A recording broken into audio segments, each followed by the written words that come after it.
હા, અત્યારે Aji dam police સ્ટેશનના હદ વિસ્તારની અંદર અણિયાળા ગામથી ઢાંઢળી ગામ તરફ જે જવાનો રસ્તો છે ત્યાં સીમ વિસ્તારની અંદર તુવેરનું જે ખેતર હોય એની વચ્ચોવચ ગાંજાના છોડનું વાવેતર કરેલું હતું.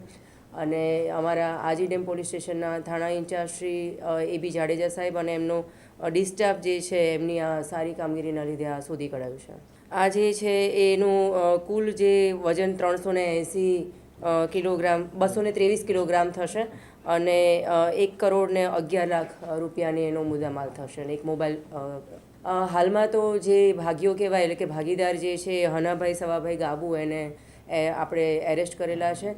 અને જે ખેડૂત જે છે એટલે કે માલિક જે છે એનું ઇન્વોલ્વમેન્ટ કેટલું છે એ હજુ તપાસમાં જારી છે. હાલની જે પ્રાઇમરી પૂછપરછ જે છે એ દરમિયાન આ જે હનાભાઈ જે છે એ પોતે 1.5 વર્ષથી આવી રીતે ખેતી કરતા હતા અને એમના કાકા જે છે ચોટીલાના એમના તરફથી એમને આ વાવેતરની પ્રેરણા મળી હતી. હા, એ જે એમનો ગુનાહિત ઇતિહાસ છે એ હાલમાં તપાસ કરી રહ્યા છે. અત્યારે ચોપડા ઉપર કોઈ નોંધાયેલ નથી.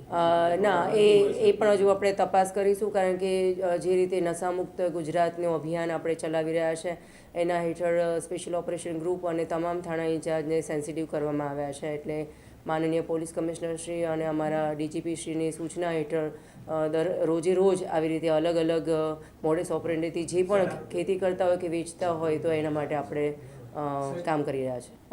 આપની વાત ખરી છે કે આજે સૌરાષ્ટ્રની જેટલી જગ્યાએ આવી રીતે છોડ કે ખેતી કે વાવેતર નર્સરીમાં કે ખેતરોમાં કે કોઈ પણ ફાર્મ હાઉસમાં મળી આવ્યા છે તો એની તપાસમાં ઊંડાણ સુધી જવાની આપણી કોશિશ ચાલુ હોય છે.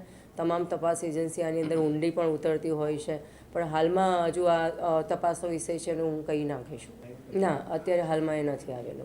જે મેં અગાઉ જણાવ્યું એમ કે ચોટીલામાં એના ઓળખીતા કાકા જે છે એ અત્યારે હાલમાં પ્રાઇમરી દ્રષ્ટિએ જણાવે છે કે ત્યાંથી એને મળ્યા છો.